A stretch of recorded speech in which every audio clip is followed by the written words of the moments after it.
What's up, my good people? Welcome to the CJ Moneyway Show in association with Believe Network, the podcast that brings you stories behind the success. You know how we do. We bring you the real game, real knowledge, and real conversation to help you level up life and business. Today, we're talking about financial freedom, not just making money, but learning how to keep it, multiply it, and make it work for you. And we got the perfect guest to break it all down. Joining me today is Herman Dochi, aka the Haitian CEO, accredited business funding expert, speaker, and financial educator. He's the founder of Bella Salon, Sloan. Sloan Enterprises, where he's helped thousands of people secure funding, fix their credit, and build multiple businesses. If you're ever if you've ever struggled with business, wanted to start a business but didn't know how to get funding, or just wanted to get smarter with your money, this episode is for you. Let's get it in. What's up, Herm, man? Welcome to the show. CJ, thank you for having me, bro. I'm absolutely honored that you have trusted me to talk to your people and your listeners. This means a lot to me, man. I'm feeling good today. How about you? Oh man, I'm feeling good, man. I thank you for coming on, man, to give us some of your wisdom and understanding on this game, man. On this game. So, Herm, man, let's start from the beginning, man. What made you realize that working for someone wasn't the route for you? Oh man, so that's a short story long, but I'm gonna try to keep it tight, right? So maybe like 8 years ago, bro, my wife got pregnant with our first daughter, Bella Sloan, which I named my company after. And we went on something that's called a baby moon. That's when you take that last trip before your life changes, right? And so we went to Italy, bro, for like 10 days. Amazing trip. My wife know how to put trips together for the low. So it was cheap. It wasn't a flex like you think it is, right? So we Yeah. go there for 10 days. And while I was there, bro, when I got back, I used all my vacation time. Mm-hmm. So I didn't have any time to spend with my daughter when she was born. Like I couldn't help out or anything like that. I had to work. And then my brother was like, listen, unless you own your own, you'll never be free. Mm-hmm. Right. So he was like that credit thing that you do before it got all crazy on the internet. Cause I used to help people with their credit all the time, write the letters before it got really popular. He's like, you should start charging people for that. And I was like, no, like people really need that stuff. Like, I don't want to charge. Like, I just give people the game. He's like, listen, there's a second bar he told me. Yeah. He was like, if they're going to pay somebody, they might as well pay you. Mm. So literally, bro, I went and got my LLC, started the business. I called 10 friends and family. I was like, listen, let me fix your credit for free so I could post the results online. And that's where my brand came from. Success has receipts because there's scammers everywhere. But if you have the receipts, it's what's up. So I fixed 10 people credit for free, started posting the results. And that was the birth of Bellastone Enterprises, getting the receipts. And then I have to learn more about myself and the business. That's when I started learning about more about funding and business funding. And I came back and told my folk about business funding, and it's been crazy ever since. Man, that sounds incredible. I know what you mean. Like they give brothers time off. I never really heard of that until I started working at this gig. Man, they give us maternity leave now. You know what I'm Yeah, saying? For yeah. like they do women. I'm like, I never heard of that before. Never You heard of it. know, Yeah, yeah, yeah. hey, Exactly. and but yeah, man, that's cool, man. How you got started off and everything, man. So I'm glad you taking your knowledge, man, and helping some of our people out, man. And I'm listening. I'm all ears because I need Thank some of this game too, especially with a small business trying to start off, man. Funding is the most important thing, especially when it's coming out of your pocket. So let me Exactly. ask you, her man. Most people think of credit as a bad thing, something that holds them back. But you Mhm. teach people that credit is an asset. Can you break that down for us? Absolutely. Financial literacy is part of the game. When I started learning and teaching people about credit, about funding, I realized that, oh, I got to teach this too because I got to break this down even more to give you a good answer, bro. There's financial prey and there's financial predators, Mm-hmm. right? So the prey, the eagles, right? And then there's financial predators, which are the eagles, and then mice, which are the prey. Mm-hmm. They eat us up because we don't have this information. So they had a 400-year head start understanding money, understanding credit, right? Understanding how to leverage it to make money, right? Mm-hmm. So we didn't get that information. So once I got that information, like, oh, credit was taught to us like it's a bad thing because what we do with credit, we go buy Louis Vuitton, we go Mm-hmm. buy laptops, We go buy sneakers. We go buy flat screen TVs every Black Friday. But the other side of intelligence and understanding money, they take credit, they go buy businesses, they invest in real estate, and that makes them money. Because two people can have $0. You give one person 10,000 in credit, another person 10,000 in credit. The uneducated person that's the prey, they're going to go spend it on nonsense. Somebody else is going to take that same $10,000, use it as a down payment for a duplex, a triplex, and now they're cash flowing $500 a month, paying off the credit card, but still they're able to live for free, and the tenant upstairs is paying the mortgage. So it can be a double-edged sword, CJ, but if you use it correctly, it's a powerful tool. And you know, I like the way you broke that down too, because man, I'm gonna be honest with you. And like I guess I said in the beginning, we keep it real over here. You Yeah. know how you in high school, mean in college, and they send you all these credit cards and Yep. everything or whatever. And you know, like I'm a little older. I don't know how old you are, Herm, but I'm 51. And I'm so 44. growing up in my family, you know, no pun to my mother and father, but that wasn't a big thing that was taught in the Oh, household yep. Yep. about credit, you know. And so it was funny when you say we go out and we buy sneakers, because that was the first thing I did when I got one of them credit cards in Credit the mail card. when I was at Vincennes, was Mm-hmm. bought me a pair of them white, and that's when them powder blue Jordans was that. That was my first Woo! pair of Jordans that I ever had. Mm-hmm. And but here's the moral of the story behind that.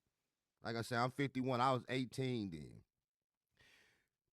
That messed my credit up Mm-hmm. because I didn't think about it. You know, like let the bill go. That messed my credit. I'm just not finally getting into where my credit is in the high 600s now.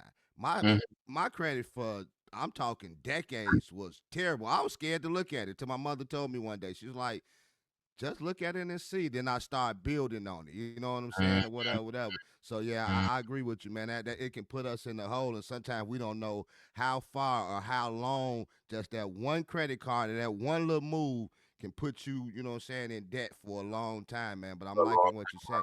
Take that money and go out there and buy you a duplex and Yeah. make money. Let money make Make money. money. Let the money make money. Yeah. Exactly.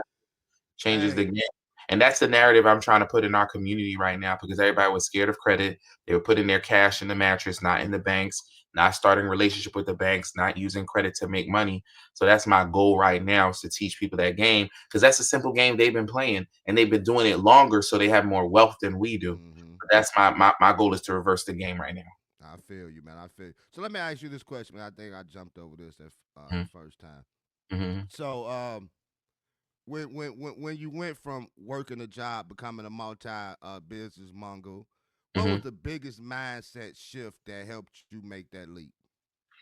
Ooh, I started to understand the value of my time. So I bought a house probably like 10 years ago, right?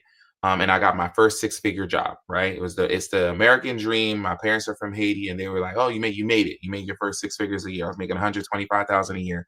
I bought a house in the suburbs in Philly, and I was looking at my future next door neighbor. He was mowing his lawn, and then I was like, "Hey, I'm thinking about buying this house. How long does it take you to mow your lawn?" He was like, 3 to 4 hours, front and back. I was like, damn, right? I was like, that's a lot of time. And he's doing that every Saturday in the spring and every other Saturday in the summer. Now, by this point, I had a couple of properties anyway. So I called up my guy. I was like, listen, I'm thinking about buying this house. How much are you going to charge me to mow the lawn? He's like, oh, you've been with me forever, Mr. Dulcie. $25 to mow the lawn. So and he got that big machine. So it's whoop, whoop. He's done in 30 minutes. So I'm worth more than $25 for 3 hours. I'm worth more than that. So I started to value my time more. And I started to start thinking differently about that. Because then I was like, okay, if I work 40, 50 hours a week, they're going to give me $100,000. Now, to answer your question too, bro, I started hanging out. I have this thing called Audit Your Circle. I started hanging out with different people, and they're making $100,000 a month, Mm. right? So once you see that, you can't unsee it. And then I was like, so I just gotta maximize what my time is worth. Mm-hmm. And that's when I started to figure out I got to do a service-based business. I got to start a business, because then I could start to maximize what my value was. So then I remember when I made $100,000 in 3 months with my business. That's when I quit my full-time job. I was like, oh, I don't have to work all year to make $100,000. I could just work 90 days. And all you do is just compound it. All you do is just do it over and over again. Rich people ain't got no secret sauce, bro. They just do the same thing over and over again. Mm. And I like that too, man. One thing that I say about people when I talk to people, man, I use Shaq as an example because one of Mm-hmm. my things, matter of fact, I was just telling somebody this the other day. Money makes money at Mm-hmm. the end of the day, Yep. and I Yep. Yep. look at Shaq, and I say him by example. Because of his portfolio, man, just the things that he out there doing, the Five Guys restaurants and just all this stuff that he got going on. But money makes money though. Once you start getting into something, then you just can branch off into other things, as y'all rich people like to say, man. What you say? String income, extra streaming income or whatever. Yep. You know what I'm Multiple saying? stream Like, of incomes. Yep. hey, so Yep. I love it, man. I love it. I can't wait till I get to that level, man. You know what I'm saying? Because I 100%. was just sitting here last night working on something, and that was my main thing, just what you were saying. Hmm. I want to spend more time with my family. And I Yeah. saw my little son, he was sleeping. And like I said, I've been working on something. He was sleeping, and I'm like, man, I'm finna get to the point where I'm finna put all this stuff together, so I Hmm. don't have to miss nothing. You know what I'm saying? I ain't gonna be missing your basketball games or nothing. Just put it all together, man. So I'm listening to you, bro. Trust me, I'm listening, man. I hope everybody else listening to you too. Me So too. so let me ask you, Herman, man, what's one mistake people make when trying to get business funding? The one mistake that they do, there's a couple, but I'll talk about the main one. The main one, because you have to think like banks do. Let's assume for business funding, you guys understand that you have to have an LLC, you have to have that piece of paper. You're getting the funding in your business's name, not your personal name, right? So there's Herman Dulcie and then there's Bellastone Enterprises. I go to American Express Chase. I'm like, hey, I need money in my business name because that credit card, that debt doesn't show up on my credit report. So, on your personal side, you max out the credit card, your score drops, not on the business side. It doesn't drop because they can't see it, right? Mm-hmm. So when I'm applying for these business credit cards, there's one thing where people mess up. They say, oh, I'm the owner of the business. They ask you, what are you? Me, I don't tell people that. I don't tell the banks that. I tell them I'm the CEO. I'll tell them I'm the president. I tell them I'm the vice president. Why? Because presidents, vice presidents, CEOs, they get a check every week. They get paid. Owners don't get paid. They get paid after everyone else. So you have to think like the banks do. They're like, oh, you're the owner. That means if the business don't make money, you don't make money, Mm-hmm. right? So you won't be able to pay the credit card debt off. But because me, I wrote CEO, president, vice president, they're like, oh, Herman most likely gets a check every week. So if something happens, he's able to pay the credit card payment. So that one little thing makes a difference in the amount of credit card limit that you do get. I like that. I like that. Little tip right there. So yeah, yeah, that's the money thing. You know what I'm saying? So let me ask you another one, man. One of the biggest challenges for new entrepreneurs, as we was talking about getting funding. Um, so what's the best way for someone to secure business funding, even if they're just starting out? So this a lot of my new clients or mentees that come to me, they're just starting out, and that's okay. They have no revenue for their business. So here's how you get money. You need to have good credit, right? Mm-hmm. So like I was giving you an example earlier, Herman, the bank knows Herman, Chase knows Herman because I have a relationship with them. I put my deposits in there. They don't know Bella Sloan Enterprises. So what do? I co-sign, or what we call in the business world, we personally guarantee the business. So they're gonna be like, all right, Herman, you know Bella Sloan? Yeah, I know Bella Sloan. It's only 6 months old, a year old. It's a baby. It's not really making any revenue, but you could look at my credit. You see, I have a 700 credit score. You see that I've had a couple of credit cards in my life. I've never been late on them. The limits are high, right? I got like a 5,000, $10,000 credit card. They're 3, 4 years old. All right, Herm, we see how you have been responsible with your personal credit. We're going to allow you to get money in your business name. We'll give you a 20, 25, $30,000 credit card. Mm-hmm. So now that I've done that with one bank, guess what I do next, CJ? I go to another bank, get another 10, 20, 30. Go to a third bank, get another 10, 30. This is how when I post online, yo, I got my client 50, $60,000. They're like, how's that possible? I know how to go to different banks, give the same script, even though this is a startup company, because me or my client got good credit, we can get this capital to start the business. Mm. So, so let me ask you, man. So once somebody let's say if they secure the funds, you know, or Mhm. whatever, what's the best way to use it wisely? Ooh, that's a great question. Even this question should be asked, bro, before they get the funds, Mm-hmm. because you want to have a business plan and a model. I'm gonna give you another long version of a short answer, right? A good friend of mine, Storm Leroy, who's my mentor, he was like, your job should be your first business partner. What he means by that is, say for instance, I make 1,000 a week, right? I pay the rent, pay the utilities, whatever I got left, that $100, $200 a week, that should be the first capital that I use for my t-shirt business, my cleaning business, my car wash business, whatever. I buy the supplies, I do what I need to do, and I flip it. So say for instance, I buy t-shirts, I buy $200 worth of t-shirts, I sell them for $400. I'm up. I do that over and over and over again, and I perfect it. I get good at it. I turn that 2,000 into $1,000 now. I'm really good at it. Now that you're good at it, now you're going to go to Bank of America, Wells Fargo, American Express. Those are your second business partners because you already maxed out on your personal. Be like, if I know how to flip 200 into 400, imagine if I got a $10,000 credit card, $20,000 credit card, because I have a business plan. I know how to do it. Mm-hmm. Now that I get that funding, it's basically gasoline on what I already know how to do. I don't want to give you $10,000 and then you're going to ask me what's next. That's crazy. You should know what's next by the time you got the capital. I like that. I like that response. So Mhm, it's one thing to make money, Herm. It's mhm. another thing to keep it and build Ooh, generational wealth, which it seems like ooh, you're in the process of doing. 100%. What's the key to creating long term financial security? Bro, a team, to be honest with you, bro, I got to a certain level where I had to have a tax, not a tax person, right? Not an H&R Block, none of that turbo tax stuff online. No, Mm-hmm. a real CPA, a tax professional. Hey, I made $500,000 this year.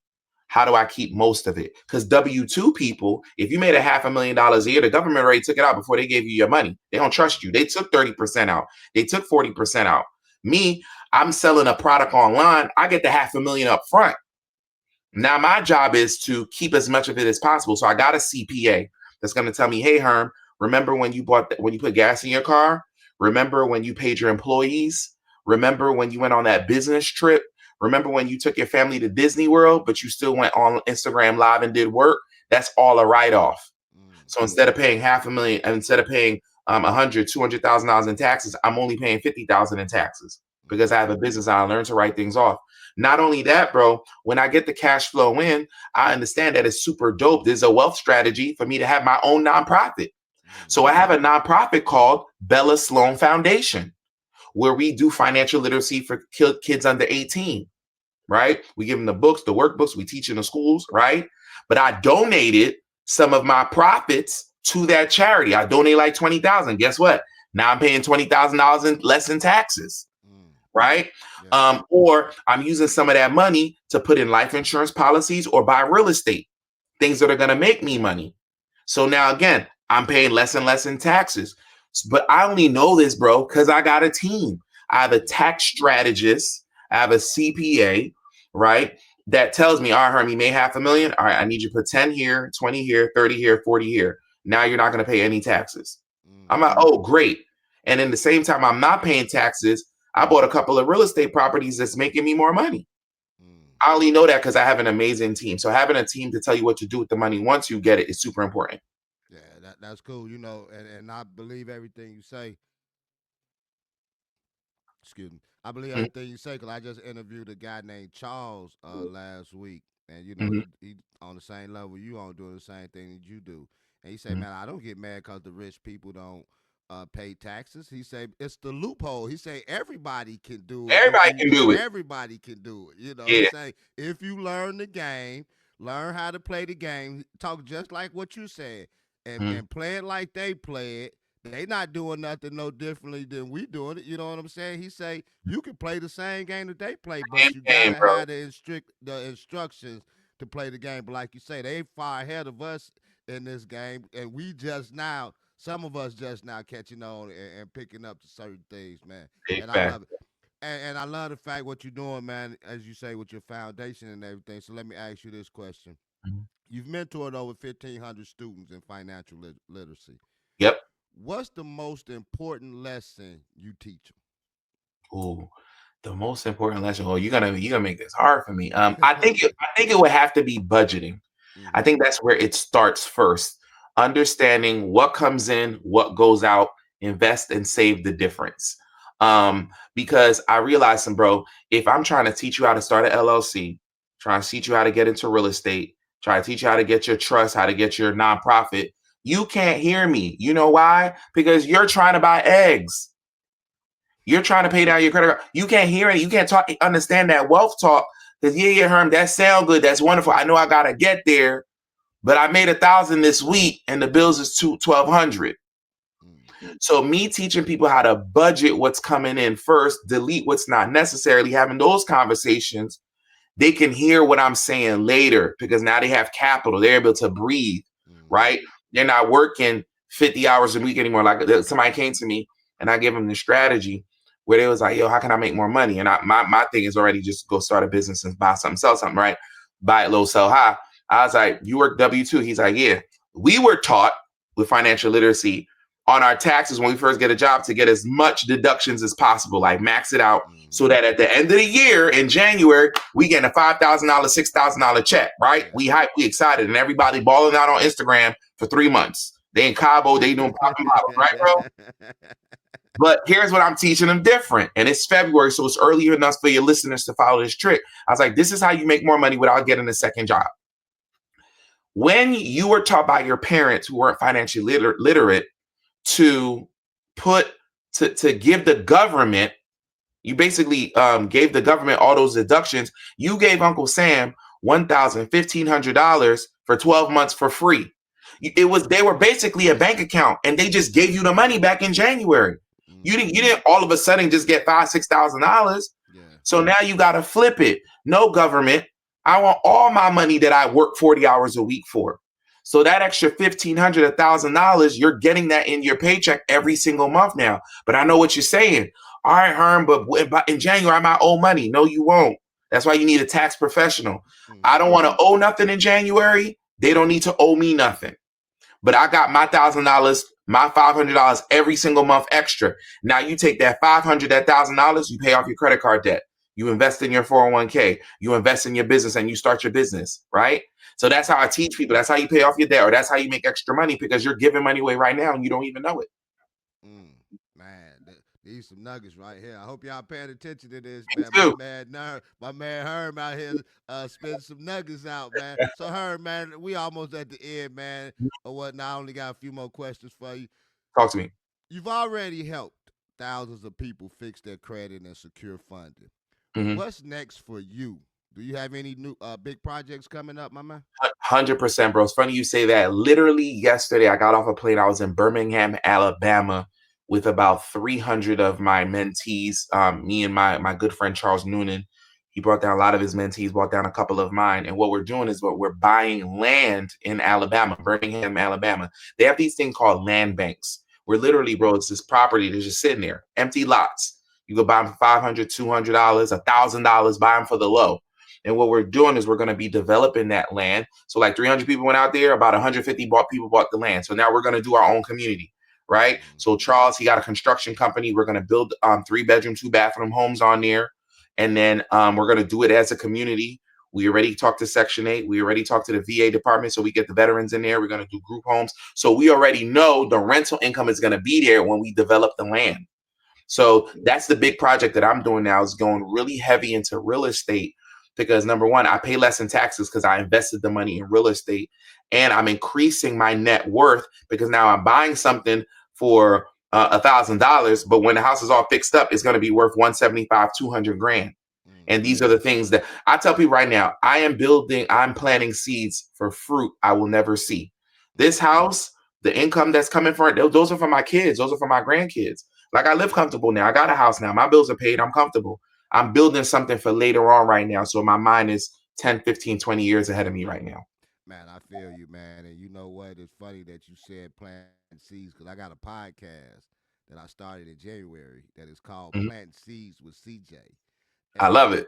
that's what I'm doing. You know what I'm saying? Because Keep at going. the end of the day, that's all we do. You know, whether you teaching financial literacy or whatever, we just plant seeds because it ain't no guarantee that a person gonna take what you say But Right. my job is, and what you're doing is, all I can do is give it to you. It's up to you to do what I Yeah, give to exactly. you. You know what I'm saying? 1000%. At Yeah. the end of the day, man. So we all just plant seeds, but I like that though because it ain't for everything that I do, man. A lot of things that I do, just like what you say. I'm not looking and doing it for myself, man. I want to do stuff for my family so they Hmm. can be set. You know what I'm saying? My kids, you know what I'm saying, or whatever, whatever, so they don't have to go through some of the challenges or whatever that we may have to face coming along the way. That's what a parent is. You try to pave a better way for the Hmm. ones coming behind you, same way that our parents did for us, Yeah. man. So 1000%. so let me ask you real quick, Herm, man, where can people connect with you and learn more about your programs, man? Man, I love to teach this all day, every day. As you can see, where I'm really passionate about it. Oh yeah. They can find me on Instagram. They can find me on TikTok. They can find me on Twitter. My handle is Haitian, Haitiin, Haitian underscore CEO. And they can also find me on YouTube under Bella Sloan Enterprises on YouTube, where I teach how to fix your credit, how to get funding, what banks to go to. Those classes are like an hour, 2 hours long, because I want to give as much information as possible. And if they want to tap into my mentorship, Bellastone Academy, it's subscription based, is only $50 a month. We meet every single Wednesday night. Tap in, and we have an amazing community of thousands of people that we learn together as a unit. We move together as a unit. We invest together as a unit. Well, you got a follower here, man. Matter of fact, now that I think about it, man, I was on there a couple months ago because I was, looking at real estate, how people doing real estate, and you Yeah, like everybody that I'm getting on here now say real estate is the game to get in right now. the You game know what I'm together, saying? They bro. say that's the game to get in, and so I think I saw you on YouTube once before. Now that I'm talking to you, How I you know believe about I saw because you was talking about the banks and stuff. You know what I'm saying? right? You All was the like, different names. right, Exactly. everybody tell you how to do this. And he's like, but I'm finna give you the game. Like, hey, I remember you now. Now that I'm listening to you, I remember you You're now. right. Yeah, Yeah, I remember you now. I'm glad to Okay, hear man. it, Hey, quick fire round, man. man. Then we're gonna wrap this up. Hmm. What book? What's one book that changed your mindset about money?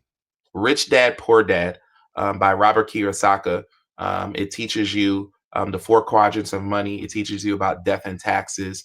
Amazing book for anybody to start. It's an easy book to read. Rich Dad Poor Dad. Everybody say that book. Now, Hmm. I'm gonna go read that book. I never Hmm. read it, but a lot of people talk about that book Hmm. and chicken noodle soup. And Hmm. if you can come back and give your 20-year-old self financial advice, what would it be? Ooh, I would have told my 20-year-old self to start working on my credit sooner. Because right now I teach at Temple University, which is my alma mater. I've done a couple of classes for them online where I show those 18-year-olds how to be worth $250,000 by the time they graduate college at 21, just 4 years later. Show them how to get their credit together, start their LLC, how to get a duplex where they would live for free, and they live for free because the person at the top is paying the rent. I show them how to do that in just 4 years. So I wish I would have started my journey sooner. That's a good plan. What's the best investment you ever made? This is going to sound cheesy. The best investment I ever made was in my brain, in myself. So I got myself a mentor about real estate, a mentor about business, how to run a business, start a business. So I pay for those mentorship classes, and the return on investment is infinite. No shade to college. I gave Temple University and Lincoln University $90,000. The most I ever made was $55,000 a year. I paid my mentors probably 10 grand, and I've made $1 million already. So Mm, investing in my mind and learning things from people who are actually successful and be where I want to be, that's where you should invest that money in myself. And I learn at their feet. I like that. So, what's a financial habit everyone should adopt? A financial habit everyone should adopt is having relationships with different lenders is a good one, especially when you're trying to get business funding. So banks right now are relationship based. So if both of us got 800 credit, and then we go into Bank of America and then we apply for a credit card, you're gonna get 10, I'm gonna get 20. You know why? Because I knew the hack of I'm gonna open up a bank account with Bank of America first. I'm gonna make a deposit every single week, whether it's $100. I'm gonna make a deposit. I'm gonna start a relationship with them first. Because when you start a relationship with them first, they're more likely to give you more money in funding. Mm, mm, yeah, that's a good one. Okay, so if you could teach one financial lesson in every school, what would Mhm. it be? The financial lesson I would teach in every school is kind of what we talked about earlier with with the financial literacy, is teaching kids how to budget. If you teach kids how to budget early, they will have those habits for the rest of their lives. Because right now, even as adults, when we were 18, when we were 16, and we got our first paycheck for $100, what's the first thing we did? We went out and bought Jordans. We didn't understand just because we made 100, you didn't make 100. You got to give 10% to charity. You got to give 10% to your investing, another 10% to savings. Live off the 70% and not live off the whole 100.